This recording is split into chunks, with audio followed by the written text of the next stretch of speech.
Hey guys, tonight we begin with the remarkable resilience and ingenuity of the Bedouins, the desert nomads who managed to survive in places so hot that even the sun seemed to take breaks out of pity. So before you get comfortable, take a moment to like the video and subscribe, but only if you genuinely enjoy what I do here. And let me know in the comments where you're tuning in from and what time it is. It's always fascinating to see who's joining us from around the world. Now dim the lights, maybe turn on a fan for that soft background hum, and let's ease into tonight's journey together. If you've ever thought your summer vacation was too hot, congratulations, you've never met the Arabian desert. This isn't your sunburn from a beach chair kind of heat.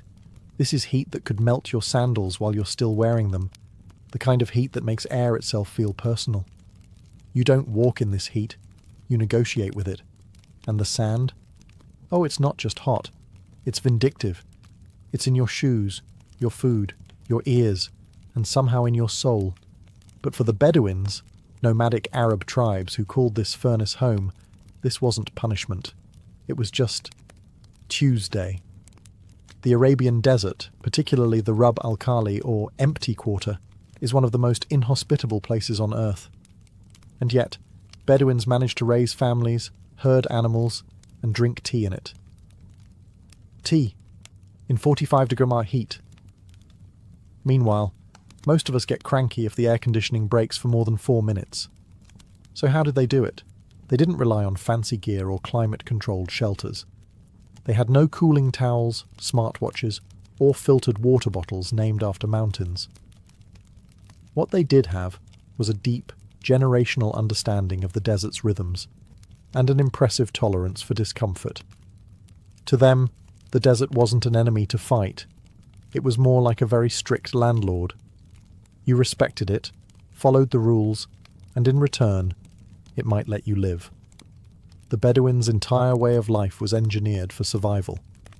From their breathable black goat hair tents to their carefully timed daily routines, everything had a purpose. No movement was wasted. No drop of water was taken for granted. You'd never catch a Bedouin power walking at noon just to hit a step goal. That kind of behaviour gets you turned into a cautionary tale. Their secret weapon? Adaptation. Not the shiny app-updating kind, but the dusty, sun-beaten, trial-by-fire kind that comes from generations of learning what works and what gets you cooked like a lamb kebab. In the desert, shade isn't just nice, it's essential.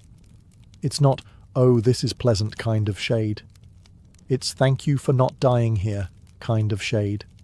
If you've never stood under a palm tree in 118-degree Maine and felt your soul slowly reattach to your body, then you've never truly understood gratitude.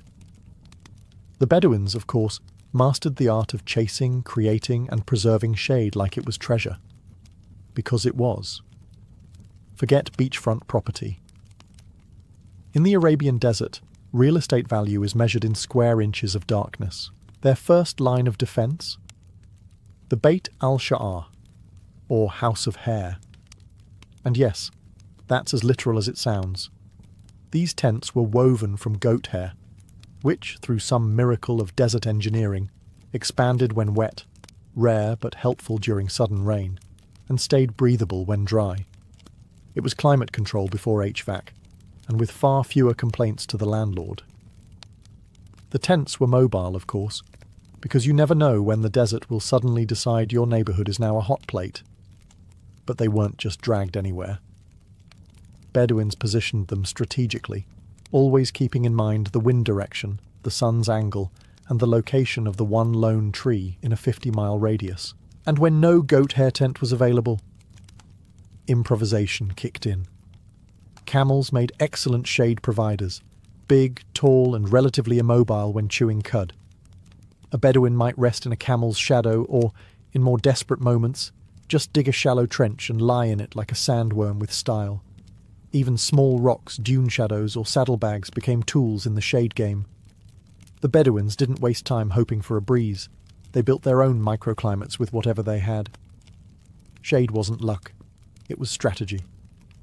Let's talk about goat hair, a material that somehow became both a construction material and a survival strategy. Not something you typically expect from goats, who otherwise spend most of their lives eating anything that isn't nailed down. To the Bedouins, goat hair wasn't just fluff. It was technology. Spun into thick, durable yarn, it became the fabric of their tents, the famous black tents of the desert. And believe it or not, these were far more than primitive shelters. They were the Swiss Army knives of the Arabian Peninsula, minus the corkscrew attachment. Here's the genius of it. When it's dry, goat hair lets air pass through, which is a blessing in heat that can peel paint off a rock. But when it rains, yes, occasionally the sky does remember how to cry. The fibres swell up, closing the weave and keeping water out. It's like automatic tent insurance, with zero paperwork. This dual-purpose miracle fabric meant that the tents stayed cool and breezy during the day, and dry and cosy when the rare storm hit. And because the desert cools rapidly at night, like a microwave that shuts off mid-cycle, the thick black material helped trap what little heat was left. But it's not just about the fabric, it's the design too. These tents were low, wind-resistant, and could be assembled and disassembled faster than a modern pop-up gazebo, by people who were likely also wrangling camels and keeping small children from wandering into sand dunes. The inside was divided by gender and function. One side for men and guests, another for women and family life. And while the tent was open at the sides to let air flow, cloth panels could be dropped in a flash when a sandstorm came knocking. Bedouins were masters of comfort within extreme limits, sort of like camping if your campground were actively trying to murder you. So no, it wasn't a palace. But in a place where the environment is actively hostile to human existence, a goat hair tent was both refuge and fortress. Now let's address a question every tourist has asked in the desert while wearing shorts and rapidly turning into a rotisserie chicken. Why are they wearing all those clothes? Welcome to the Bedouin robe, also known as the dishdasha, thobe, or galabeya, depending on the region. To the untrained eye, it may look like someone gave up on tailoring, but to the Bedouins, it's a thermal regulation masterpiece, carefully designed to outwit one of the most relentless suns on Earth. First, the fabric, usually light-coloured cotton or linen, not thick, not heavy, but loose and billowing, creating a layer of air between skin and heat, like having a personal breeze trapped under your clothes. And unlike your unfortunate tank top, it actually protects the skin from direct sunlight. Think of it as wearing your own shade. While most people in the desert are trying to sweat less, Bedouins let the sweat happen, because as it evaporates under those layers, it cools the body more efficiently than any desperate blast from a handheld fan. Bonus? It keeps sand from rubbing your legs raw, because nothing ruins a romantic camel ride like exfoliation by wind. Their headwear, like the keffiyeh or shemar, isn't just fashion either. It's a portable shelter. Wrapped around the head and face, it shields from sun, dust and sandstorms. It's adaptable, breathable, and stylish in a, yes, I might own a dagger and a deep understanding of the desert, kind of way. Even the colours matter. White reflects sunlight. Black is actually used for tents more than clothing, although some tribes did wear darker hues in winter. But trust me, no one's wearing neon activewear out there, unless they're trying to get spotted by satellites. If you think waking up early is tough, try doing it because the sun is actively plotting your destruction. The Bedouins weren't morning people by preference. They were morning people by survival strategy. In the desert, timing is everything. The heat doesn't ramp up gently. It slaps you across the face sometime after 9 a.m. and doesn't let up until sunset. So, Bedouins became masters of desert scheduling, rising before dawn to travel, rest during the inferno hours of midday, and continue again in the cooler twilight. Modern tourists call this siesta. Bedouins call it not dying on the road. They didn't march across dunes at noon just to prove a point. That's how you end up dizzy, dehydrated, and hallucinating mirages that try to sell you bottled water. Instead, they'd set up camp, find shade, sip tea. Yes, hot tea. We'll get to that. And let the sun do its worst while they quietly ignored it. Even the camels knew the drill. No panicked galloping, No dramatic desert sprints. Just calm, steady pacing, like they were strolling to a mildly urgent appointment. There was no prize for speed, only for not collapsing face first into sand. And then there's navigation. Travelling early or late means knowing where you're going when everything looks the same. Bedouins didn't use compasses. They used stars, shadows, and a memory so sharp it could probably recite dune patterns by name. They knew how to avoid rocky valleys that trapped heat, where the sand was softest, and which terrain was more slow bake versus deep fry. They knew when to detour, when to climb, and when to say, "Nope, not today," and wait it out under a goat hair tent. To outsiders, their pace looked slow, but in reality, it was the rhythm of survival. Rushing meant sweating more, losing water faster, and risking heat stroke. Steady movement meant you made it to the next well, village, or shady tree with enough energy to actually enjoy being alive. You can't talk about Bedouin survival without addressing the real star of the show, the camel. These beasts didn't just survive the desert, they made it look easy. Camels are like the desert edition of a Swiss army knife. Transportation, shade, milk factory, early warning system, and occasional attitude problem, all wrapped in a furry, knobbly package. To the untrained eye, camels appear grumpy, lopsided, and mildly inconvenienced by existence. But to the Bedouins, they were life partners. A Bedouin without a camel was just a guy standing in a heat wave wondering why his feet hurt. First of all, camels can go days, sometimes weeks, without water. This isn't a party trick, it's an evolutionary superpower. Their bodies store fat in their humps, not water, contrary to popular belief, and they regulate sweat better than most fitness influencers. While you're melting under the sun like a cheap popsicle, camels are strolling past with an expression that basically says, amateur. Their feet? Massive and padded, perfect for walking across hot sand without sinking in or sizzling like bacon. Their nostrils. They can close them during sandstorms. That's right. Camels can literally shut out the desert. Try doing that with your local pollen count. And their milk? Nutrient-rich, slightly salty, and consumed even when there's no refrigeration in sight. It was breakfast, lunch, and electrolyte replacement therapy all in one. Bedouins used camels not just to carry supplies but also to locate water. These animals had a sixth sense for survival. If a camel suddenly perked up and turned left, you followed, even if your internal GPS disagreed. But owning a camel wasn't like having a pet. It was more like having a temperamental co-worker who occasionally spits at you, but can also save your life. Bedouins respected their camels, talked to them, named them, and treated them better than some modern folks treat their internet routers. Picture this. It's midday in the desert. The sun is hanging overhead like a heat lamp from a particularly angry god. Your sweat is sweating. Logic says, water, ice, something cold, please. But the Bedouin response? Let's have some piping hot tea. Yes, you heard that right. In the middle of an oven made of sand and regret, the Bedouins drank boiling hot tea, and not as some ironic joke. It was an actual survival strategy, a thermodynamic plot twist that would baffle your average air-conditioned Westerner. Here's the logic, and it's backed by both tradition and physics. Drinking hot liquids signals your body to cool itself down. You begin sweating, which is your natural air conditioning system.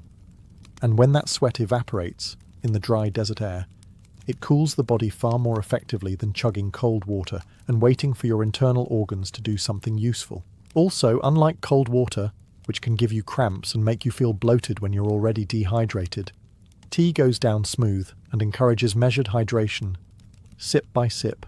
No guzzling, no brain freeze, just calm efficiency with a touch of elegance. And it wasn't just tea. Sometimes it was salted tea or herbal infusions made from local desert plants, things like sage or chamomile. These weren't luxury blends from a high-end boutique. They were practical concoctions that replaced electrolytes and soothed the gut, especially useful when your kitchen was a campfire and your fridge was a rock. Tea was more than hydration. It was ritual. The desert has a way of stripping life down to the essentials, and the tea circle was one of the few luxuries the Bedouins kept. Hospitality, storytelling, trade negotiations. It all happened over hot cups and clinking spoons. And in a world where survival meant embracing discomfort and mastering your own body heat, the act of sipping tea under a blazing sun wasn't madness. It was control, dignity, a little middle finger to the sun. In the desert, water isn't a casual refreshment. It's a VIP guest, a sacred commodity, and occasionally a cause for tribal conflict. While most people today think of water as something that comes out of the fridge in a nice bottle with a mountain on the label, the Bedouins viewed it the way a medieval king viewed gold, precious, guarded, and never wasted. The Bedouins weren't just surviving without abundant water, they were thriving with practically none. And the secret wasn't mystical desert powers, it was meticulous planning and an unbreakable code of respect for water. First off, they knew where to find it. In a landscape that looks like an endless, sand-coloured photocopy, Bedouins could spot subtle clues, a certain plant, a line of birds, the shape of the terrain, and say, "There's a well over that dune." And 9 times out of 10, they were right. That one time they were wrong? Let's just say it probably ended with a camel giving them the side eye. They dug deep wells, tapped into underground springs, and even captured condensation in cloth overnight. Nothing was wasted. You didn't pour one out for the homies in Bedouin culture unless you really liked them. Drinking water wasn't a free-for-all. It was rationed carefully, especially during travel. You drank just enough, not more. Think hydrated monk rather than festival goer with a gallon jug. Overdrinking could actually make you thirstier in the long run by flushing essential salts. Hence, that salty tea from Chapter 7 wasn't just weird. It was strategic. Water also had a powerful social value. Sharing water with travellers was a moral obligation, not a nice gesture. To deny someone water in the desert was basically the nomadic version of slamming the door in a blizzard, and possibly starting a blood feud. Even enemies were often offered water before negotiations began. The desert didn't care who you were. Dehydration was famously non-partisan. Imagine this. You're sitting by your tent, sipping tea, having a calm chat with your camel, when suddenly the horizon vanishes. The sky turns yellowish-brown, and before you can say, "Did someone anger the weather spirits?" you're being violently exfoliated by the wind. Welcome to the charming world of sandstorms, or as Bedouins likely called them, Tuesday. In the desert, sandstorms aren't rare freak events. They're a regular feature of life, like sunburns or unsolicited camel opinions. For most people, a sandstorm would send them into panic mode, screaming about dust in their nostrils and the general unfairness of nature. But for the Bedouins, it was just another situation to outsmart, preferably without losing a goat. The first rule of surviving a sandstorm is don't run around flapping. The Bedouins had a plan, and it started with situational awareness. They could often see a storm coming long before it hit. A strange tint to the light, a sudden shift in wind, that eerie moment when the desert goes too quiet. All warning signs. Next came the tent lockdown. Bedouin tents were open at the sides for airflow, but once a storm kicked up, out came the side flaps, weighted cloth panels that dropped faster than modern blinds in a rental apartment. The goat hair did its job. Sand-resistant, breathable, and somehow always ready, and for those caught in the open? The keffiyeh, headscarf, was the unsung hero. In seconds, it became a sand-proof face shield, wrapped tightly across the mouth, nose, and eyes. Some even carried extra cloth just for emergency wrapping. Think DIY desert hazmat suit, minus the bulk. If absolutely nothing was nearby, a shallow trench in the sand offered temporary shelter. It wasn't glamorous, but neither is inhaling 5 pounds of the Sahara. Bedouins would lie flat, cover up, and wait it out, like desert ninjas, but gritty. The storm would pass, eventually. Afterward came the dusting off, checking the camels, and maybe a laugh about who got sand in the weirdest place. Spoiler, it's always the ears. To outsiders, sandstorms looked apocalyptic. To Bedouins, just another round of dermatological violence from the sky. But thanks to planning, patience, and practical scarves, they handled it like pros. When you live in an environment where cooking outside is redundant because the sun already does that for you, your food choices become less about flavour explosions and more about not exploding from heat exhaustion. The Bedouins knew this better than anyone. Their diet was not designed for indulgence. There were no 7-course meals, no deep-fried novelties, and certainly no midnight snack binges. Mostly because midnight snacks involve firewood, and firewood is rare when the trees gave up centuries ago. Instead, the Bedouin menu was built around 3 things: simplicity, sustainability, and survival. Let's start with the superstar, camel milk. It wasn't just a drink, it was a nutritional Swiss army knife. Full of fat, protein, vitamins, and hydration magic, camel milk was consumed fresh when possible, or fermented into a mildly fizzy yogurt-like drink called Laban. Not quite a milkshake, but in 110 Fahrenheit weather, it hit the spot. Dates were another staple. These sugary little energy bombs were lightweight, didn't spoil, and provided potassium, fibre, and a satisfying chew, like nature's version of trail mix, minus the questionable raisins. Bedouins often paired dates with milk, which was pretty much their version of dessert. Sweet, filling, and blessedly not covered in sand. Flatbreads were made when possible, quickly cooked on hot stones or simple pans over the fire. No crusty baguettes out here. Just functional, foldable carbs that could double as a plate or a makeshift napkin if things got out of hand. Meat, when eaten, was a rare occasion, usually linked to ceremonies, guests, or when a goat did something truly unforgivable. When it was prepared, it was cooked low and slow, sometimes underground in pit ovens. Spices were minimal. The seasoning was mostly salt, maybe, and, we're grateful to be eating, water wasn't gulped during meals. It was strategically sipped, usually after eating. You didn't want to dilute your stomach acids or risk wasting precious fluids on digestion. Yes, even the order of eating was optimized. You'd think after roasting all day, the desert would cut you some slack at night. But no. The sun might clock out, but the temperature doesn't cool down so much as it plummets like it tripped over its own robes. For the Bedouins, this meant learning to sleep between 2 extremes: oven by day, icebox by night. Forget featherbeds and memory foam. Comfort was measured by how few bugs you swallowed while snoring with your mouth open. During the hotter months, Bedouins slept outside, under the stars, sometimes with nothing but a blanket and a prayer.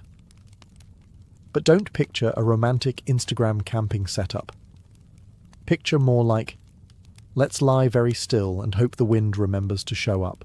The trick was to sleep after sunset and before dawn, catching that precious window of relative coolness. The best beds? A soft patch of sand, a saddlebag for a pillow, and your camel parked nearby, for security, shade, and moral support. Nothing says sweet dreams like a grumpy animal chewing in the dark. But when it was truly blistering, midday naps became essential, not optional. You didn't push through the heat like some caffeine-chugging office worker trying to impress the boss. You laid down, closed your eyes, and submitted. It wasn't laziness. It was desert logic. In colder months, sleeping inside the goat hair tent became necessary, with thick blankets and extra layers. The same tent that breathed in the heat now became a toasty cocoon, unless the wind decided to throw a tantrum and whip sand into your face. Again, there were no bedtimes, only the understanding that sleep happened when it could, and often in shifts. Someone had to watch the fire. Someone had to watch the animals. Someone had to snore loud enough to keep the jackals second-guessing. No clocks. No alarms. Just moonlight, instinct, and the occasional cough from a nearby cousin. Let's be honest. Raising kids is hard enough with air conditioning and a fully stocked fridge. Now imagine doing it in the desert, where toys are rocks, the playpen is a sand dune, and your toddler's first word might be camel. Bedouin children didn't get childhoods filled with plastic playsets and gluten-free snacks. They got something far more intense: heat-hardened life training starting roughly 5 minutes after birth. From a young age, Bedouin kids were expected to adapt to the desert, not the other way around. Swaddled tightly in cloth, yes, like adorable little burritos, they were protected from sun, sand, and unsolicited scorpion interactions. These wraps weren't just for comfort. They helped regulate temperature and kept limbs from flailing into hot surfaces. Functional and fashionable. But Bedouin parenting didn't hover. There were no helicopter parents, only camel-watching ones. Children learned by observation and imitation. They saw how water was handled like treasure, how clothing was adjusted to match the heat, and how to avoid stepping into a fire pit by simply not doing it twice. By the age of 5 or 6, they were helping with real tasks. Boys learned to care for camels and navigate terrain. Girls learned cooking, tent making, and how to pour tea without accidentally burning down the family circle. It wasn't just about chores, it was early survival internship. Play still happened, of course. Kids raced, wrestled, told stories, and likely invented elaborate games involving sticks and the occasional very confused goat.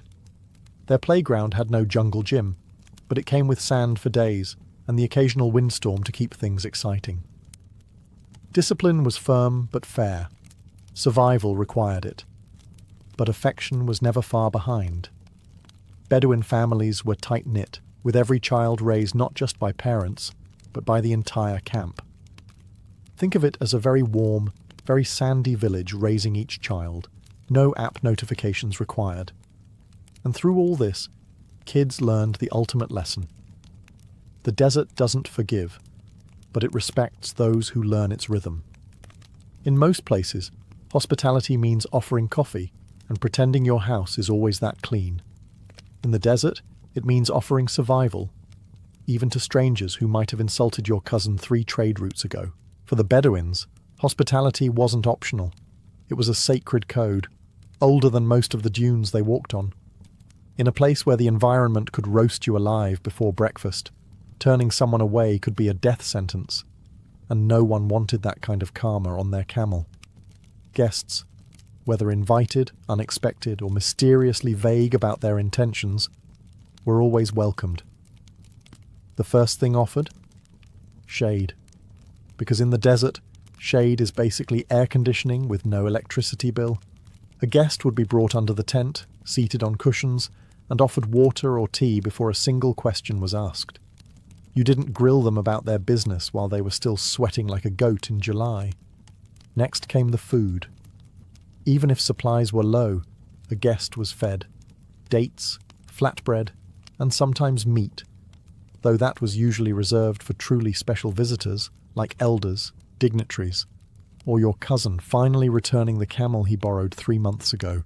And then came the tea ceremony, slow, deliberate, and filled with meaningful silences. The clinking of cups, the pouring of hot tea, the passing of the pot. It all created a rhythm, like verbal jazz played on a brass kettle.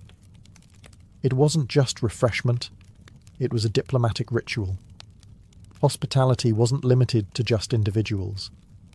Entire tribes had reputations based on their generosity.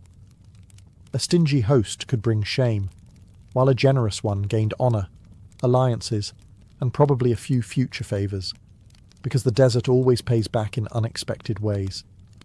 And yes, even enemies were sometimes given water and rest, with grudges politely set aside until at least after the 3rd cup of tea. The code demanded it. After all, you can't feud if everyone's unconscious from heatstroke. To the Bedouins, hospitality was more than manners.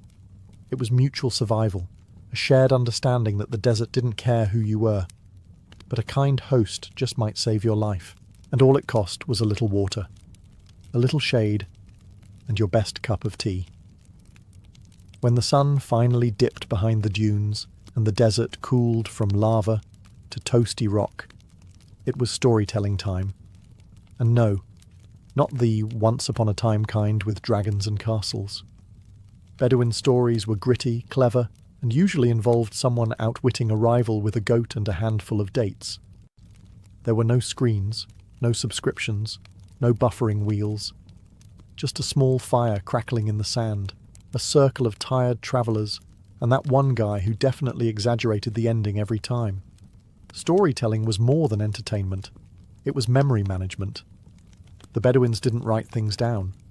Why waste paper you didn't have when you had a brain full of desert legends, tribal lineages, star maps, and jokes that had aged like fine camel cheese? Children learned history not from textbooks, but from grandmothers who could recite entire genealogies backwards while spinning yarn or sipping tea.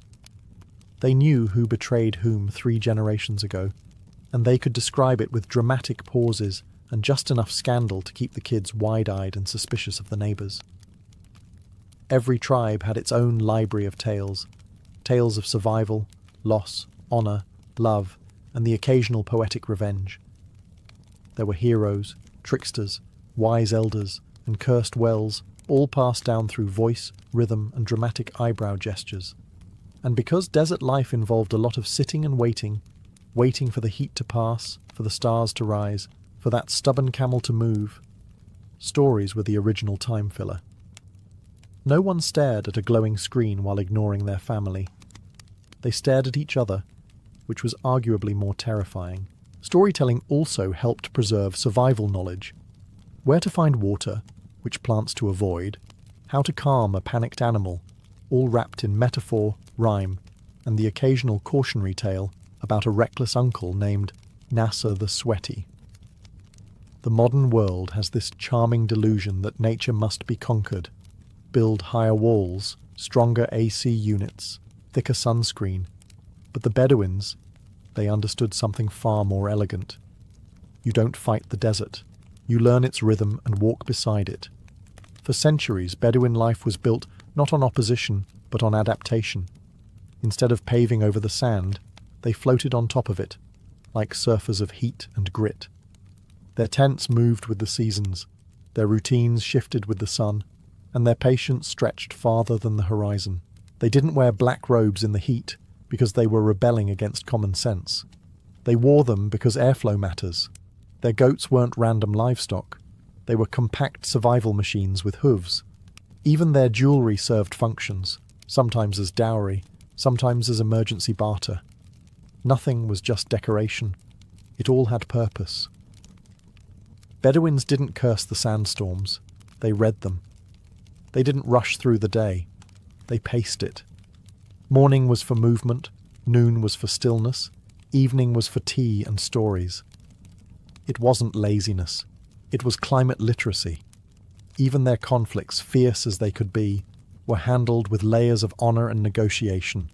Because when you live in an unforgiving landscape, burning bridges is a terrible survival strategy.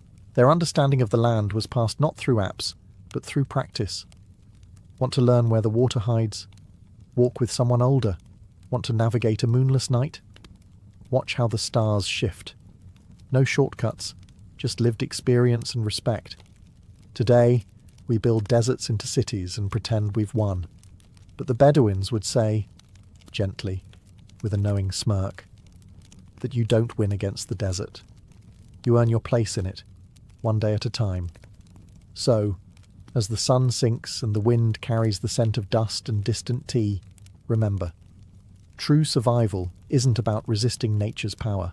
It's about knowing when to move, when to wait, and when to sit down and sip your tea before the sand decides to join you. Because in the desert, the heat doesn't care about your ego, but it just might respect your humility. She wasn't born into silk sheets or domed palaces, far from it. Sometime around 1502, in the rugged lands of Ruthenia, likely in what is now western Ukraine, a young girl named Alexandra Lisowska lived the simple life of a Christian peasant. Her days were filled with chores, laughter, and the lullabies of the Carpathians.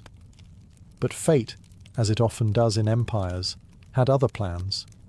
Raiders, likely Crimean Tatars allied with the Ottoman slave trade, tore her away from that world before she was old enough to understand just how brutal history could be. Dragged from her village and forced into the long chain of slaves bound for the bustling markets of Istanbul, Alexandra was now property. Her beauty caught the attention of those who trafficked in flesh, but it was something far more dangerous that would soon define her: her mind. In the early 16th century, the Ottoman harem wasn't the erotic playground of Hollywood fantasies. It was a political battlefield. And Alexandra, renamed Hurrem, meaning the cheerful one, was about to play the game better than anyone before her. She entered the harem of Sultan Suleiman the Magnificent, the most powerful man in the Islamic world. He ruled an empire that stretched from the gates of Vienna to the deserts of Arabia, and from the Danube to the Nile. And yet, despite the thousands of concubines and consorts before her, it was this foreign slave girl who would catch his eye and never let go. There are conflicting reports on how exactly she rose. Some say it was her laughter, rare and irreverent in the shadowed corridors of Topkapi Palace.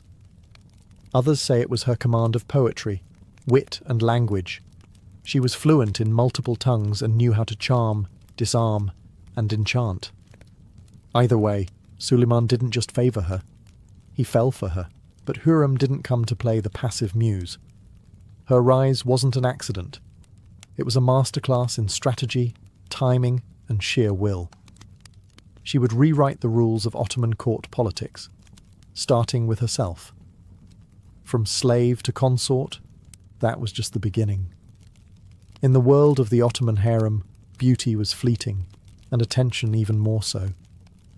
A girl might catch the Sultan's eye for a week, maybe a month, but then she would vanish into velvet shadows, replaced by the next shimmering novelty. But Hurrem didn't vanish. She lingered, and not by accident. Suleiman, known for his keen intellect and poetic spirit, found an equal in her. They wrote love letters to each other.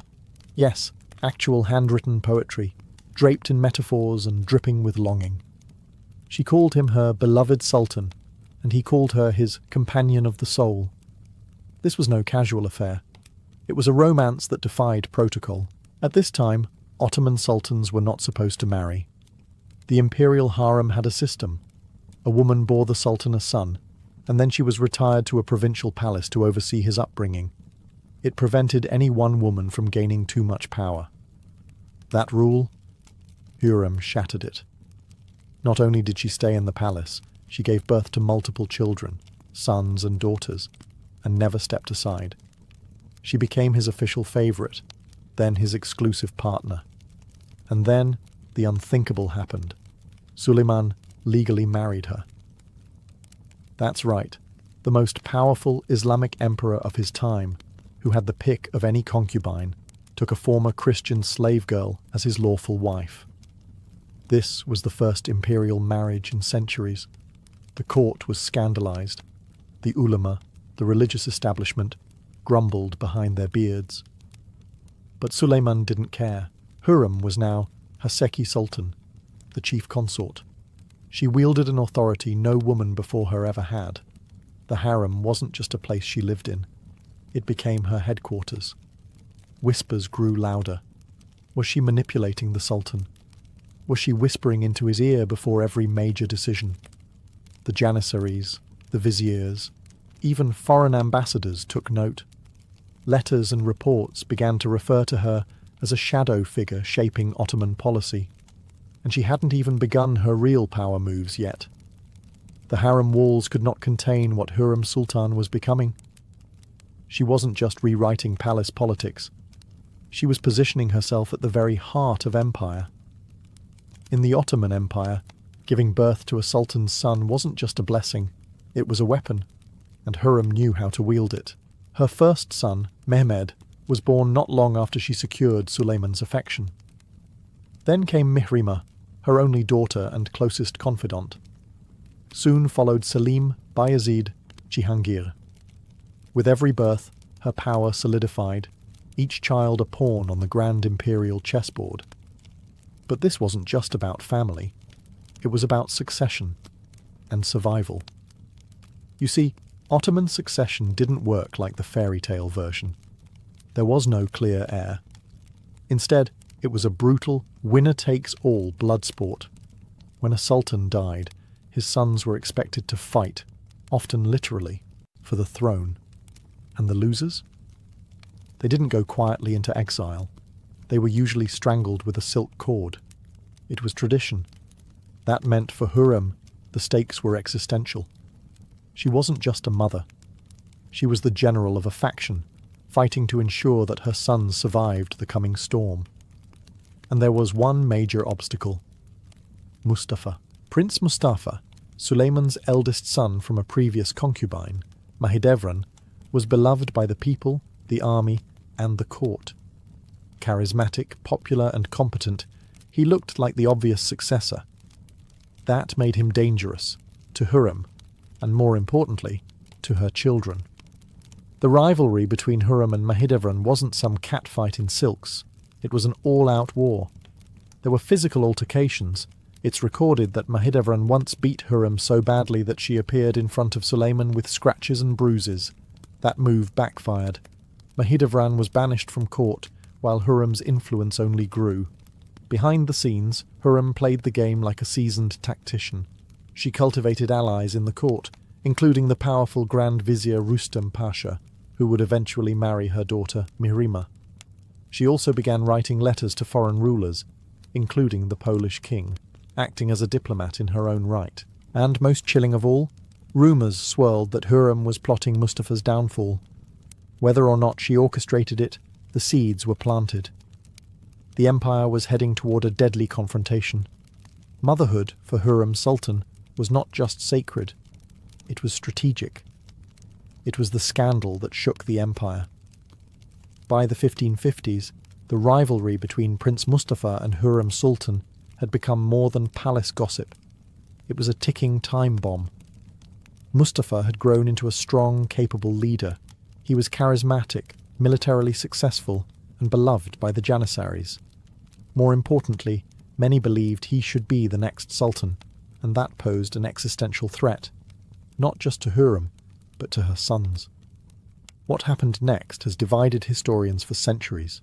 According to many accounts, Hurrem and her son-in-law, Rustam Pasha, who conveniently held the position of Grand Vizier, began a slow, deliberate campaign of suspicion. Whispers reached Suleiman's ears. Mustafa was plotting to overthrow his father. Letters were forged, spies were planted. The suggestion was clear: act now or risk betrayal. Suleiman, tormented by doubt, summoned Mustafa during the Persian campaign of 1553. The prince arrived at his father's tent in full ceremonial dress, bowing low in respect. What happened next was not ceremonial. The royal guard seized Mustafa, and in a cold silence, they strangled him with a silk bowstring, the traditional execution method for Ottoman royalty. Witnesses said Suleiman watched from behind a curtain, his face unreadable. The reaction across the empire was seismic. The Janissaries, who adored Mustafa, were outraged. The public wept for their fallen prince. Foreign ambassadors wrote home in disbelief. And at the heart of it all, a familiar name surfaced again and again: Hurrem. Whether she orchestrated Mustafa's death or merely benefited from it, her power was now unshakable.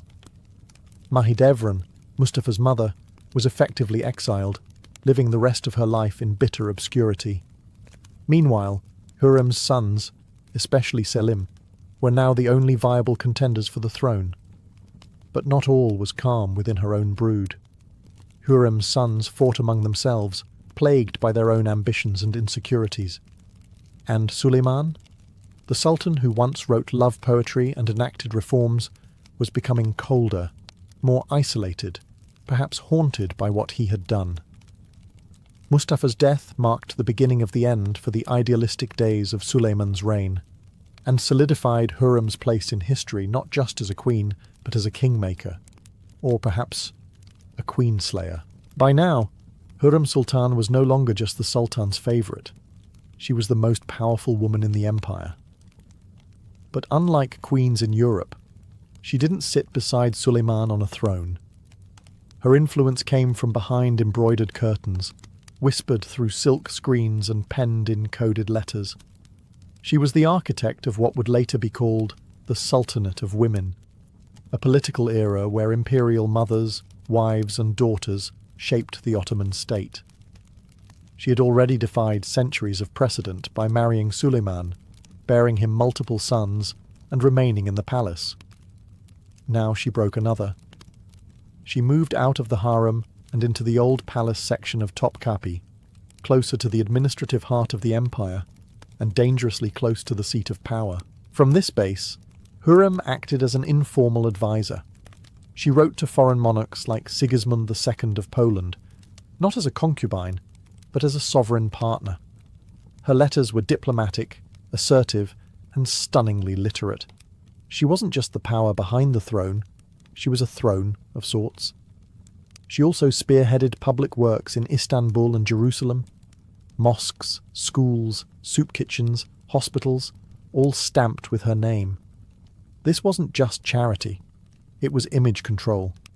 While her enemies painted her as a manipulative temptress, she painted herself as a patron of the poor and protector of Islam.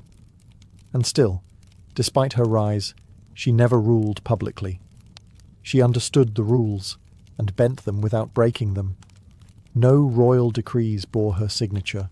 No official documents listed her as a ruler. But ministers deferred to her. Pashas courted her favour. And Suleiman? He relied on her counsel more than on any vizier. Of course, none of this went unnoticed. European ambassadors wrote home calling her the witch, the red-haired devil, the poison of the empire. And yet they admitted in hushed tones, without her, the Ottoman court would collapse into chaos.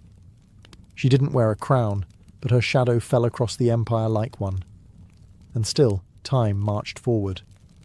Her sons were growing older, tensions rising. The empire she had helped stabilize might soon devour itself from within. And Hürrem, ever the strategist, knew the game wasn't over.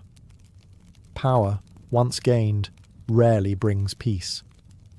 Hürrem Sultan may have vanquished her rivals and secured her position beside Suleiman, but the battlefield simply changed shape. Now it was her own sons who stood at the edge of knives, and each other. Her eldest, Mehmed, once seen as the favoured heir, died young under suspicious, though likely natural, circumstances. The grief was immense, but there was no time to mourn. The throne had to pass to someone, and that meant the rest of her sons, Selim, Bayezid, and Cihangir, would soon be pitted against one another in a silent, bloodless war that would turn bloody fast. Selim, known more for his drinking than his diplomacy, was not the most inspiring candidate, but he was cautious and obedient, traits Suleiman valued. Bayezid, on the other hand, was ambitious, charismatic, and perhaps too much like his late half-brother Mustafa. That resemblance would prove fatal. Hürrem's letters during this time show a woman trying desperately to balance loyalty, love, and raw political calculus. She tried to keep peace between her sons, encouraging unity, trying to nudge the empire toward a smooth succession. But she knew the truth. Only one could survive. And then there was Cihangir, her youngest, born with a spinal deformity.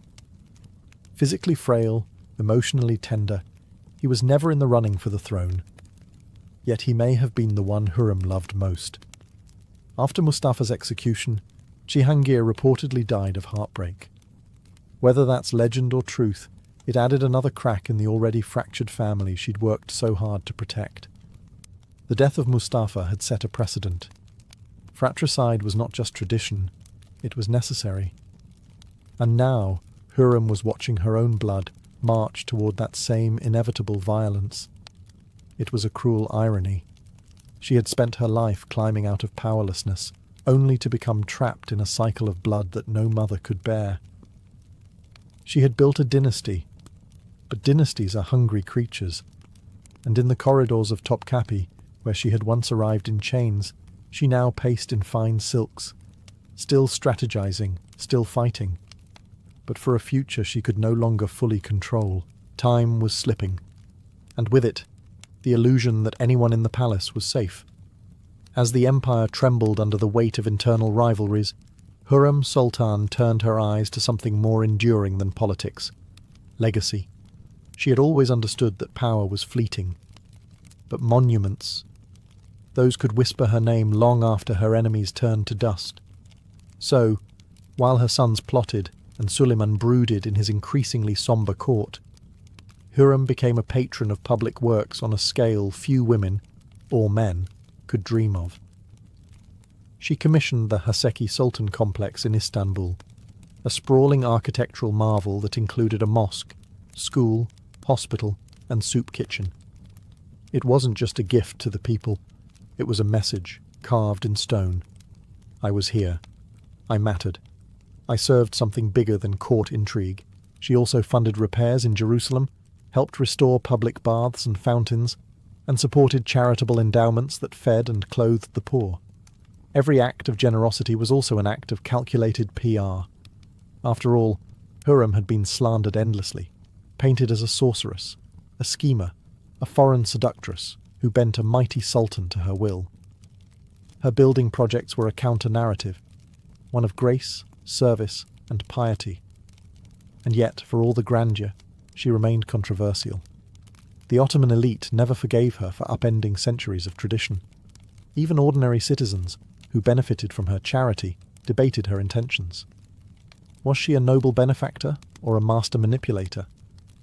A feminist icon ahead of her time? Or a ruthless power broker cloaked in beauty? Even within the palace, her influence had limits.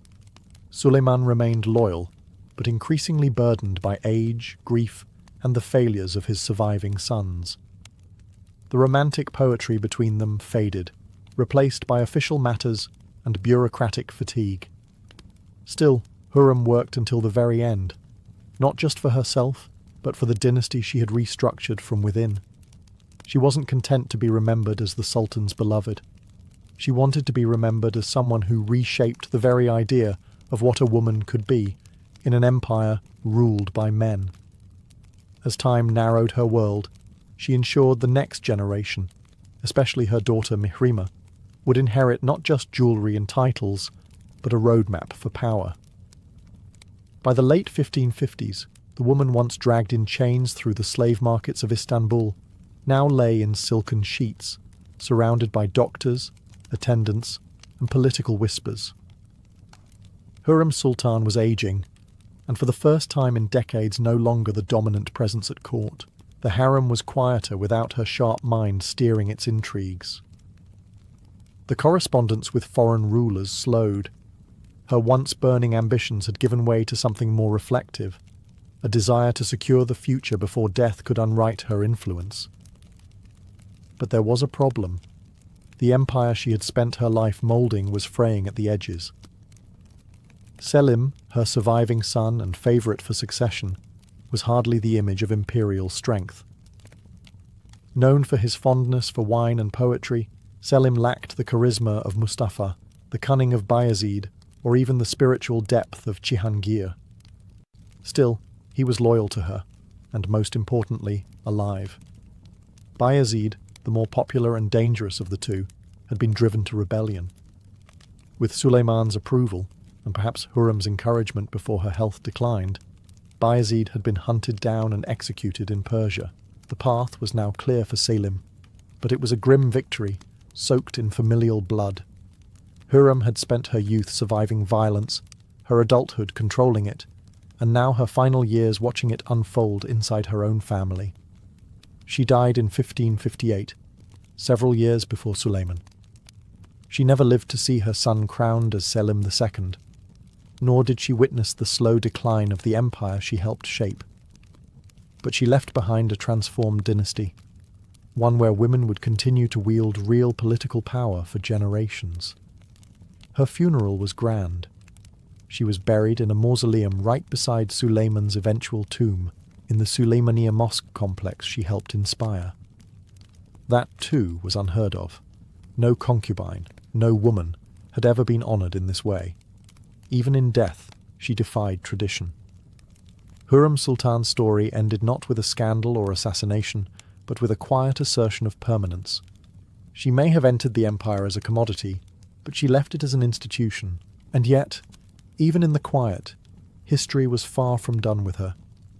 Long after her body was laid to rest in marble and tile, Hurrem Sultan's legacy refused to die.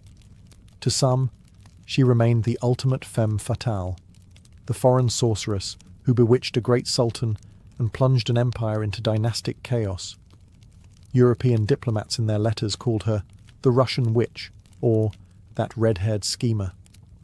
Even centuries later, Ottoman chroniclers debated her true nature, with some blaming her for everything from military defeats to political instability. But others saw her differently. Modern historians have begun to reassess Hürrem not as a villain, but as a political genius, a survivor who played a brutal game in a brutal world, and won. She wasn't simply a concubine, she was the founder of a new political paradigm. Her life marked the beginning of the Kadınlar Sultanate, the Sultanate of Women, a century-long period during which women, mothers, wives, and daughters of sultans, exerted real power over state affairs. Her daughter Mihrima would become one of the most powerful women in Ottoman history, acting as an advisor to both her father and her brother, Selim. Other imperial women would follow Hürrem's blueprint, maneuvering from behind veils, shaping the empire not with swords, but with strategy, charity, and influence. Even Suleiman, long after her death, couldn't let her go. His poetry never stopped referencing his Hürrem, his joy. When he died in 1566, he was buried next to her, a decision that, once again, broke Ottoman precedent. He had ruled for nearly 46 years, the longest of any sultan. And yet, in the end, he chose to lie forever beside a woman who had once been his slave. Today, visitors to the Süleymaniye Mosque can still see their tombs, side by side, elegant and eternal. The irony is rich. The woman who arrived in shackles now rests beside the most powerful man in the Islamic world, as his equal. Love her or loathe her, Hürrem Sultan reshaped the Ottoman Empire. She bent centuries of tradition to her will. And she proved more than anything else that power does not always wear a crown. Sometimes it smiles behind a curtain with eyes like fire and a plan already in motion. In Byzantium, a marriage didn't begin with candle-lit dinners or whispered vows. It began with paperwork, cold, calculated, and surprisingly binding. The betrothal, called engisis, was more legal transaction than love story. If you were expecting violins and blushing maidens, you're in the wrong empire. The process began with negotiations between families. Not between bride and groom, mind you. They were often teenagers, sometimes barely acquainted. The real power players were the fathers, or if the groom was of high enough status, the imperial court itself. This wasn't just about uniting two people. It was about uniting property, influence, and bloodlines. Once both sides agreed to the terms, dowry, property rights, family obligations, the betrothal was sealed in front of witnesses, and not lightly. It was legally binding. Breaking off an engisis without good reason could trigger lawsuits, scandal, and the wrath of bishops. In some cases, the church required formal annulment of the betrothal, even though the couple hadn't married yet. And what about the bride during all this? She had little say. Byzantine daughters were raised to serve the will of the family, not chase romance. Marriage was seen as a duty, spiritual, social, and economic. But while the bride's voice was often silent, her body was central. Virginity was expected, and proof of chastity was often part of the negotiation. A tarnished reputation could doom a match before it began. As the betrothal was finalised, gifts were exchanged, symbols of the coming union. Rings, robes, sometimes even livestock, depending on one's social status. But this wasn't the actual wedding. Not yet. This was the staging ground, the setting of the chessboard. The real ceremony, the gamos, could be weeks or months away. The betrothal wasn't just a prelude. It was a contract of intent, a declaration of status, and in many cases, a strategic move, especially among the elite. Marriages weren't about affection. They were about alliance. A noble family might marry their daughter into a powerful military clan, securing troops for future political struggles. A merchant might trade a dowry for access to imperial trade routes. Love? That came later, if you were lucky. In Byzantium, a daughter was never just a daughter. She was also a dowry in waiting. The moment a girl was born into a Byzantine family, her value wasn't measured in lullabies or bedtime stories. It was calculated in land, linens and coin.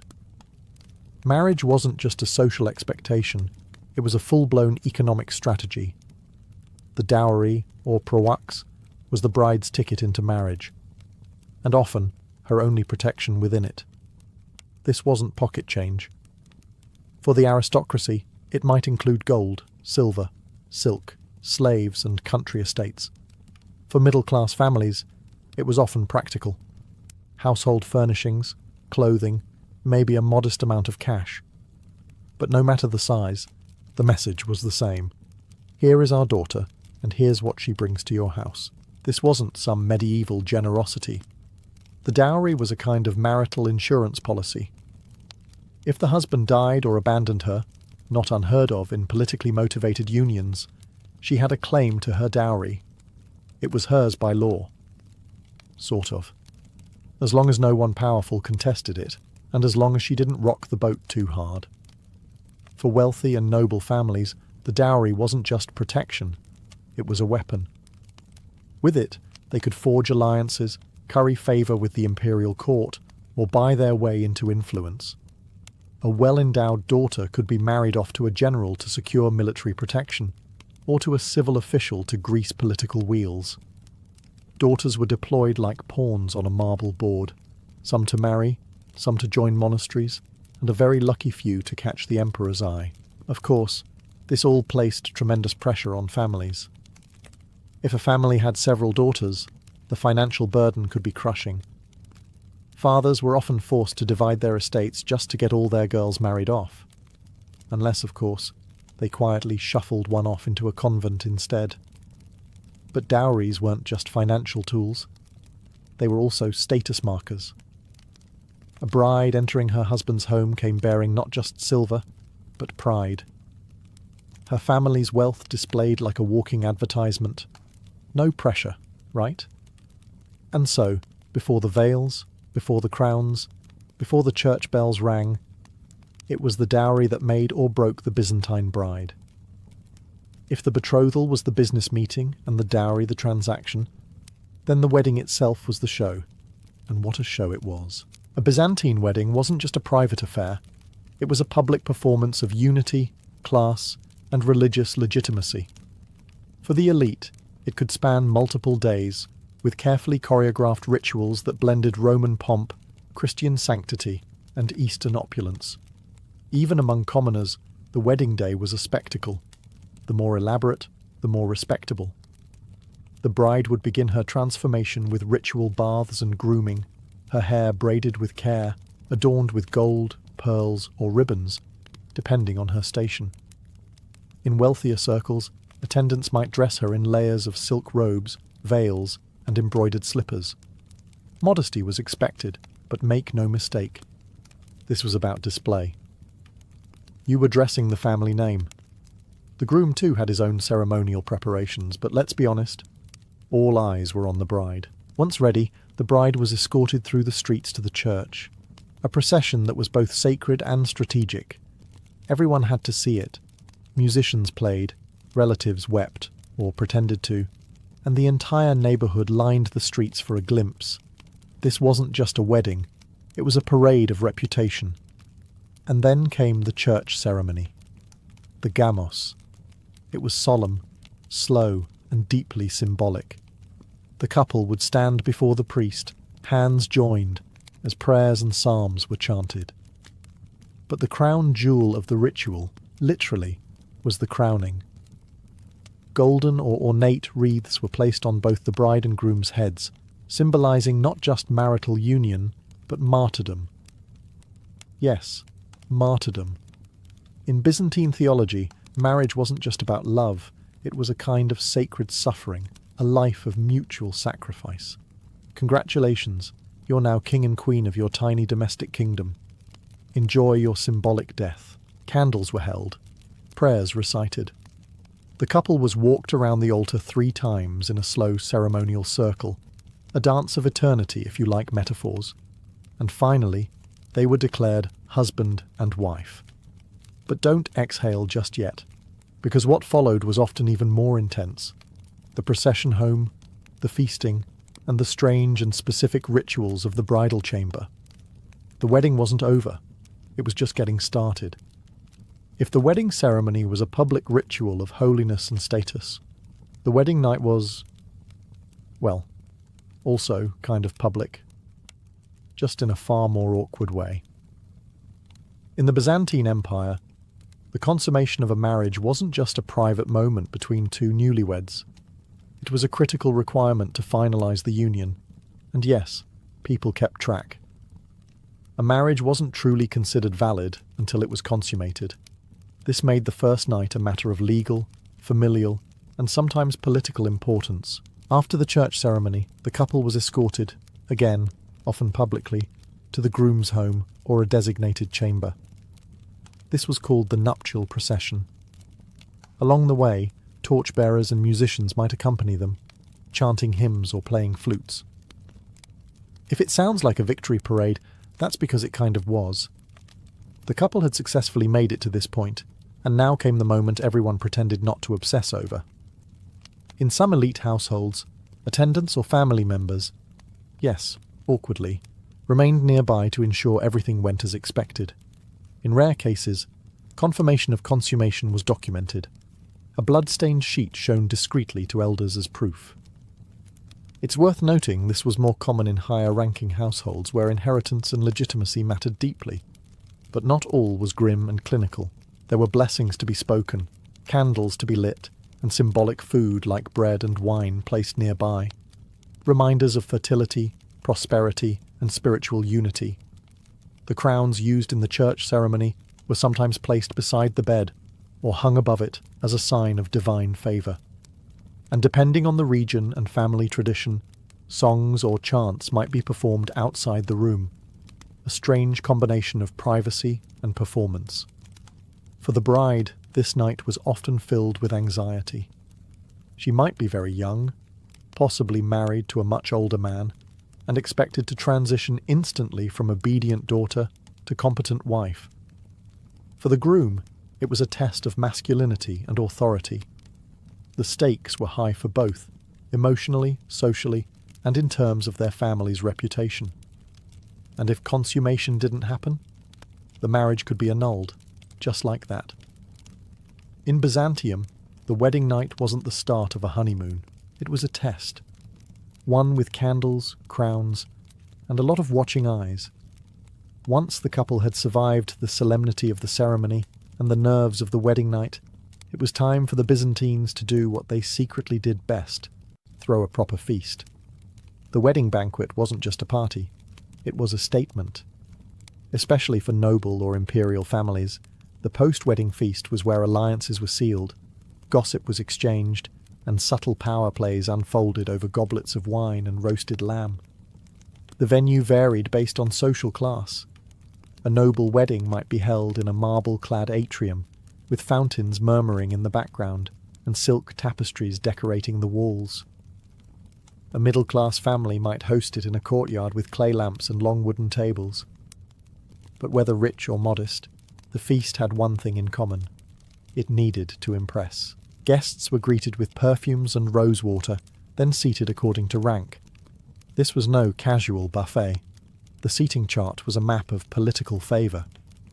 To be seated close to the newlyweds or their family meant you were someone. To be stuck near the kitchens? Not so much.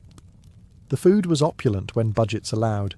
Multiple courses, often starting with fruits and nuts, followed by fish, fowl, lamb, and exotic dishes flavoured with cinnamon, cloves, and honey. Bread was abundant. Wine flowed freely, often dangerously so.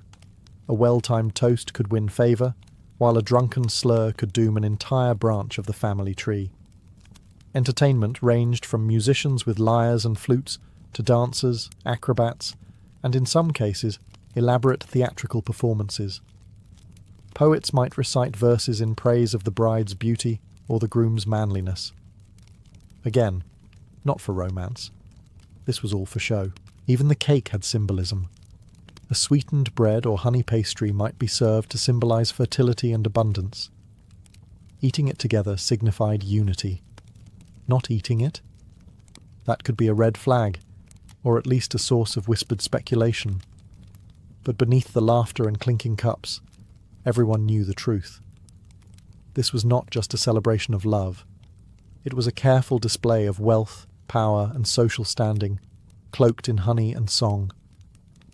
A wedding feast was Byzantium on a plate, glittering, complex, and never just what it seemed. The feast was over. The music faded. The guests dispersed. Now came the hard part. For the Byzantine bride, the wedding didn't mark a fairy tale ending. It marked the start of an entirely new reality. Once she crossed the threshold into her husband's household, she stepped into a complex web of expectations, hierarchies, and unspoken rules. Gone was the girl under her father's roof. She was now a Kyria, the mistress of the house. In theory, this was a promotion. In practice, it was often a pressure cooker. If she married into a large, extended family, common among wealthier households, she was suddenly under the scrutiny of her in-laws. The groom's mother typically held senior authority in the domestic space, and her approval wasn't guaranteed. The bride was expected to be modest, obedient, industrious, and pious. If she was beautiful, that was a bonus, but not a substitute for good behaviour. Her main job? Bearing children, preferably sons. Byzantine society placed enormous value on motherhood.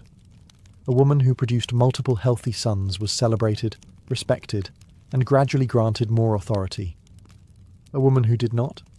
Whispers, judgment, and sometimes, if her dowry wasn't large enough, rejection. And yet, the domestic sphere wasn't just a prison. It was also a stage. A clever bride could rise in influence by managing the household finances, overseeing servants, and navigating relationships with other women in the neighbourhood. Women often built informal networks of power, especially in urban settings like Constantinople, through the church, family ties, and trade connections. Religious life also shaped her daily routine. The Orthodox Church held strong sway over marriage roles, and the ideal wife was seen as a reflection of the Virgin Mary, pure, faithful, and quietly strong. Church attendance, fasting, and participation in saints' festivals were as expected as cooking dinner. If she came from a noble background, her husband might be posted to a provincial city, meaning she could suddenly find herself managing estates, raising children, and maintaining social decorum hundreds of miles from Constantinople. The glittering veil she wore at the wedding, that was for show. What followed was a life of duty, diligence, and often delicate survival. A Byzantine bride wasn't just a wife, she was a diplomat in her own home. In Byzantium, love was optional, politics were not. Behind the veils and liturgies, every marriage had the potential to reshape the empire. From rural villages to the imperial palace, a wedding was never just about two people. It was about what those two people represented. Families, factions, fortunes, and occasionally entire provinces. Among the aristocracy and ruling class, marriages were treated like treaties. The emperor might marry off his daughter to a foreign prince to secure peace with a neighbouring power. A military general could marry into the imperial family to gain legitimacy. Even church officials, though celibate themselves, often played matchmakers for political purposes. The Emperor Constantine VII, for example, famously used marriage alliances to consolidate his dynastic power. His own marriage to Helena, the daughter of Romanos Lekapenos, helped legitimize Romanos's rule and bind the two families together, even though Romanos was technically a usurper. These weren't romantic unions. They were strategic mergers, like silk-cloaked chess moves across the empire's grand board. Among merchants and bureaucrats, marriages also served to strengthen economic ties. A silk merchant might marry his daughter to the son of a shipping magnate, binding two trade networks together. A tax official might use his daughter's marriage to curry favour with a provincial governor. The dowry wasn't just wealth, it was leverage. And for the women involved? They were often the bridge, the bargaining chip, or the diplomatic glue. A noblewoman married into a rival family might be tasked with easing decades of tension through sheer charm, loyalty, and the production of grandchildren. Failure could mean disgrace. Success meant power. This extended beyond Byzantium's borders. Imperial brides were sometimes sent abroad to marry foreign rulers. Anna Porphyrogenita, niece of Emperor Basil II, was married off to Vladimir the Great of Kievan Rus, a union that helped convert an entire nation to Christianity. But it also meant she left Constantinople forever, a Byzantine princess turned foreign queen. These political unions could be brilliant or disastrous. A poorly chosen match could spark rebellion, insult allies, or destabilize entire regions. In Byzantium, the wedding crown wasn't just a symbol of love or martyrdom. It was a diplomatic tool, worn with grace, wielded with purpose. Not every Byzantine wedding ended in candlelit harmony and harmonious alliances. Some exploded, spectacularly. For all their pomp and planning, marriages in Byzantium could collapse under the weight of politics, personality clashes, or sheer bad luck. And when they did, the fallout wasn't just personal. It could be catastrophic for entire families, or even the empire itself. Take, for example, Emperor Justinian II. He married a noblewoman named Eudokia, and then, in a move both cold and calculated, divorced her to marry a Khazar princess named Theodora. The reason? Strategic alliance. The result? Outrage. His first wife's powerful family didn't forget the insult. Neither did the church. His reign became a case study in how not to juggle love and politics. Even when the marriage remained intact, scandal was never far. Adultery was one of the few reasons a woman could initiate divorce, but proving it, a nightmare. The legal system was stacked against women, and accusations of infidelity often ended in humiliation, exile, or worse. Noblewomen in particular were expected to maintain appearances at all costs, even in the face of neglect or abuse. There were also high-profile cases of fraudulent marriages, where one party tricked or coerced the other into union, sometimes to gain inheritance rights or titles. These cases could end up in ecclesiastical courts, dragged out for years in theological and legal wrangling. The church had immense power in these matters, and bishops were not always impartial. And let's not forget the everyday tragedies. Young brides dying in childbirth, forced marriages between strangers decades apart in age, or political marriages that left both parties trapped and miserable. These stories didn't make it into official histories as often, but they were just as real. Sometimes even the ritual itself went off script. Ill omens, a candle going out, a crown dropping to the floor, a wine cup spilling, could be seen as divine warnings. Superstition swirled around the wedding like incense. In a society so attuned to signs and symbols, a bad omen at a wedding could cast a shadow over the entire union. For all their beauty and ceremony, Byzantine weddings weren't immune to failure. In fact, when they collapsed, they often collapsed imperially. Though the Byzantine Empire has long since crumbled into history, its wedding traditions left behind echoes, golden, incense-scented, and deeply influential. The elaborate rituals, the theological weight of marriage, the blend of Roman formality and Christian spirituality, all of it shaped not just Eastern Orthodox practices, but wedding customs across Eastern Europe and the Balkans. Even today you can walk into a Greek or Russian Orthodox wedding and see remnants of Byzantium. The crowning, the ceremonial walk, the chants. It's not just liturgy, it's time travel. Byzantine marriage was, above all, a public commitment.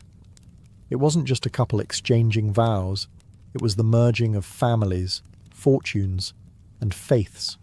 The state, the church, and the community were all watching. And that legacy continues in modern Eastern traditions, where weddings remain communal spectacles, blending old-world symbolism with contemporary flair. But there's a subtler legacy too. In a world that often relegated women to the margins, Byzantine marriage gave many women, especially noble women, real, if indirect, power. Through marriage, they gained influence, negotiated alliances, and protected dynasties. It wasn't always fair or romantic, but it was significant. Empresses like Theodora, Irene, and Zoe all began as brides, and some ended as rulers. Their rise was paved through marriage, but their impact reshaped religion, law, and imperial power. For these women, the wedding wasn't the climax of their lives, it was the prologue. Today, as we scroll through curated wedding photos and trend videos, it's easy to forget how ancient and complex this ritual really is. Beneath the white dresses and floral arches, the Byzantine wedding reminds us, marriage is more than a moment. It's structure, strategy, sacrifice, and sometimes, just sometimes, something like love. So the next time you see a couple walk down the aisle, imagine for a moment a candlelit church in Constantinople, golden crowns resting on two young heads, a crowd humming with expectation, and centuries of tradition binding them in silence. The Byzantine Empire may have fallen, but its weddings still echo, in veils, in vows, and in the strange, sacred theatre of matrimony. The Persian garden didn't merely imitate paradise, it defined it. In fact, the very word paradise comes from the Old Persian paradesa, meaning walled enclosure. These were not random patches of green, they were sacred spaces, meticulously designed, deeply symbolic, and breathtakingly beautiful. A Persian garden wasn't just where you planted flowers, it was where the divine touched the earth. In a region dominated by arid landscapes and blistering heat, the existence of a lush, shaded oasis with flowing water was nothing short of a miracle. That contrast was exactly the point. A Persian garden was meant to feel miraculous. It was a deliberate, artificial Eden, order imposed on chaos, nature tamed and honoured at once. And the design reflected that philosophy. Symmetry was everything. The classic Persian layout, called Chahar Bagh, or Four Gardens, divided the space into four quadrants with intersecting water channels. This wasn't just practical irrigation, it was cosmology. The four-part layout symbolized the Zoroastrian and later Islamic concept of paradise, where four rivers of water, milk, wine, and honey flow from a sacred center. In the middle of many gardens sat a pavilion, pool, or platform, the symbolic heart. It was a place to rest, reflect, or recite poetry while surrounded by the elements, earth, air, water, and the soft scent of jasmine or roses.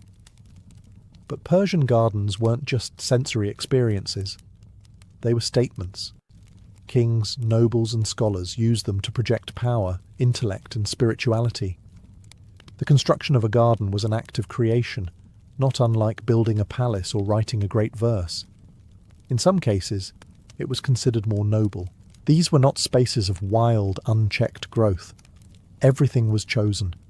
The trees for shade and fruit, the flowers for colour and fragrance, the water for movement and sound. Birds, breezes, and reflections were part of the choreography. To enter a Persian garden was to step into a vision of perfect balance. Man, nature, and the divine in harmony. It was less about escape and more about elevation.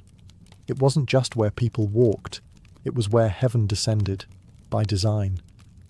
In Persia, water was more than a necessity. It was a miracle. And in the garden, it became the soul. Surrounded by deserts and rugged terrain, Persian engineers didn't rely on rain to feed their gardens. Instead, they mastered the qanat, an underground aqueduct system that tapped into distant mountain springs and channeled water for miles. It was invisible, ingenious, and essential. Without the qanat, the garden would be dust. With it, paradise bloomed. But once the water reached the garden, it wasn't just dumped into a pond. It was choreographed. Persian gardens used flowing water not just for irrigation, but as an experience. Thin channels, sometimes just a few inches wide, carved across the stone walkways, dividing the garden into symmetrical quadrants. These mirrored the four rivers of paradise mentioned in the Quran and earlier Zoroastrian texts. And the sound? That gentle trickling flow wasn't background noise. It was music, a soft, cooling counterpoint to the heat of the day and the stillness of the architecture. For visitors seated under pomegranate trees or beside rose beds, the presence of water engaged not just the eyes, but the ears and spirit. Fountains, too, became a focal point. Not the jet-powered marvels of European palaces, but subtle bubbling pools and geometric basins. The surface of the water reflected sky and structure, creating the illusion of infinity. This was a sacred mirror, the heavens touching the earth. Even more impressive was how water carried meaning. In many gardens, the main water channel led straight to a central pavilion, emphasizing unity, direction, and divine alignment. Flowing water meant movement, life, and time. But within the walls of the garden, it moved according to human design. It was, in a way, submission of nature to divine geometry. And yet, despite all the symbolism, water in a Persian garden remained refreshingly practical. It watered trees, cooled the air, and quenched thirst. The miracle lay in how seamlessly the practical and the poetic merged. In a land where water was life, the Persian garden turned it into poetry. Flowing, glistening, and eternal. A Persian garden was not wild. It didn't meander or sprawl. It obeyed, not just to human design, but to cosmic principles. Geometry was not decorative in these spaces. It was sacred.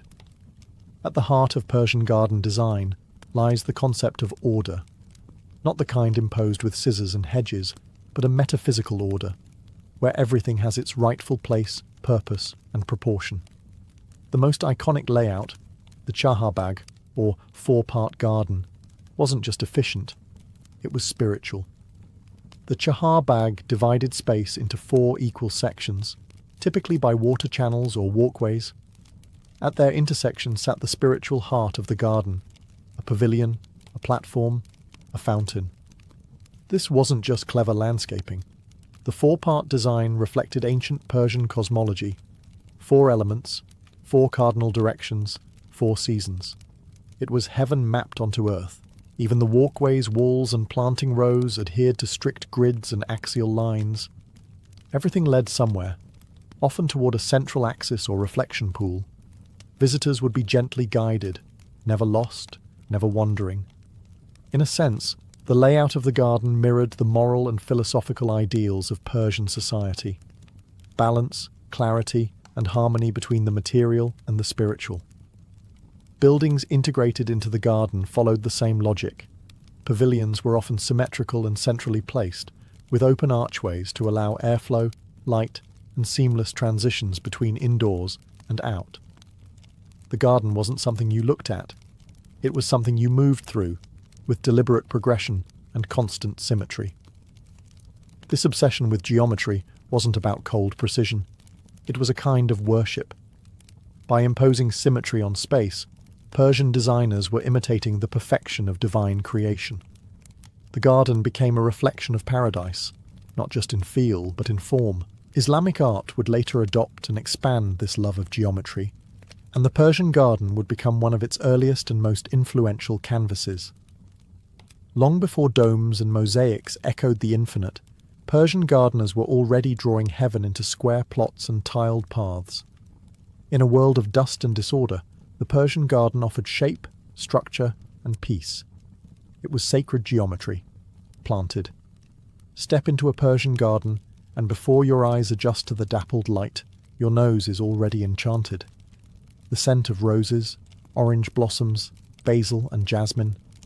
Not merely a luxury, but an essential element of the experience. Persian gardens weren't just visual. They were deeply sensory, and no sense was more pampered than smell. In a culture where poetry and philosophy were often intertwined with nature, flowers weren't random decoration. They were symbols. The rose, for instance, wasn't just beautiful. It represented divine love. The nightingale and the rose became recurring figures in Persian poetry, embodying passion, longing, and the fleeting nature of life. Pomegranates and figs added meaning beyond fruit.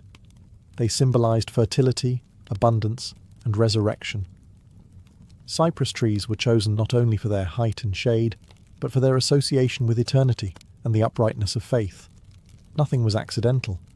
Not colour, not fragrance, not even bloom cycles. Floral arrangements were chosen to ensure a succession of scents throughout the year. In spring, narcissus and tulips. In summer, damask roses and basil. In autumn, the last of the pomegranates. Even in winter, evergreen trees and structured paths kept the space from losing its poetry. Fragrance, in particular, was considered divine. In Islamic tradition, scent is associated with purity and paradise. The Prophet Muhammad was said to love perfume and fresh flowers. Thus, Persian gardens didn't just smell good, they brought the visitor closer to God. And the arrangement of these plants? Just as geometric as the layout. Rows of trees along the water channels, flower beds framed like living tiles, and shaded alcoves where scent pooled under archways. Even the act of walking through the garden was designed to bring you through layers of scent and texture. Shade turned to sunlight. The air, thick with the perfume of orange blossoms, might suddenly open into the earthy sweetness of fresh soil near the water's edge. It was immersive, not decorative. In a culture where poetry, prayer, and perfume often mingled, the garden became a sanctuary of all three. A space where every leaf spoke and every breeze carried a verse. This was paradise, and it bloomed with purpose. Persian gardens didn't stay confined within the borders of Persia. Their influence rippled across continents and centuries, shaping the landscapes of empires far and wide. When Islam spread from the Arabian Peninsula into Persia, the garden tradition didn't vanish. It blossomed further. The Persian Chahar-Bagh concept became the blueprint for Islamic gardens across the Middle East and North Africa. The idea of a walled paradise with water channels, shaded paths, and pavilions was adapted and refined. The Mughal Empire in India, which had strong Persian cultural roots, took these ideas and created some of the most breathtaking gardens in history. The Taj Mahal's gardens are a perfect example, a formal, symmetrical layout, featuring water pools reflecting the white marble mausoleum, vibrant flowers, and towering cypress trees. The Persian garden's ideals of paradise and perfection were reinterpreted through Indian sensibilities, but the core principles remained the same. In Europe, Persian gardens inspired Renaissance and Baroque garden designs. Italian and French landscapers were fascinated by the exotic allure and mathematical precision of Persian designs. The famous gardens of Versailles, with their intricate parterres and reflective pools, owe a debt to the Persian ideal of blending geometry with nature. But it wasn't just aesthetics that travelled. The symbolism, water as life, the fourfold garden representing the universe, plants symbolising virtues, these spiritual meanings influenced garden culture globally. Persian gardens became a kind of universal language for paradise on earth, adaptable to local climates and cultures, but always holding on to their core vision. A harmonious blend of art, nature, and spirituality. The walled garden, once a Persian invention, became a metaphor for a sacred refuge, a place where time slowed and worries faded. And today, whether in the courtyards of Morocco, the landscaped parks of India, or modern botanical gardens, you can trace the roots of this paradise back to those ancient Persian designs. The garden was never just a garden. It was a living, breathing legacy, carved from earth and water, designed to touch the soul. Water was the lifeblood of Persian gardens, but delivering it across arid landscapes was no small feat.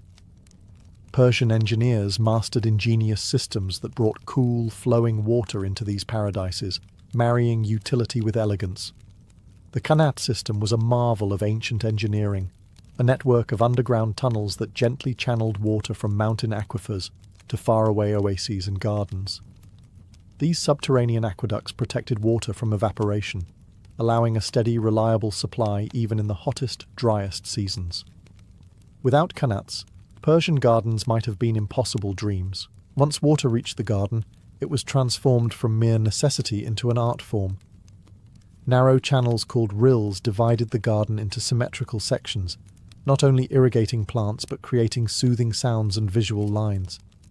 These flowing waterways acted like veins, bringing life and movement to the geometric layout. Fountains and pools added another layer of beauty and symbolism. Pools reflected the sky and surrounding architecture, creating illusions of infinity and blending earth with heaven. Fountains, with their gentle sprays, brought refreshing coolness and soft, calming music to the garden. The bubbling of water was a constant companion, intended to relax visitors and symbolize eternal life.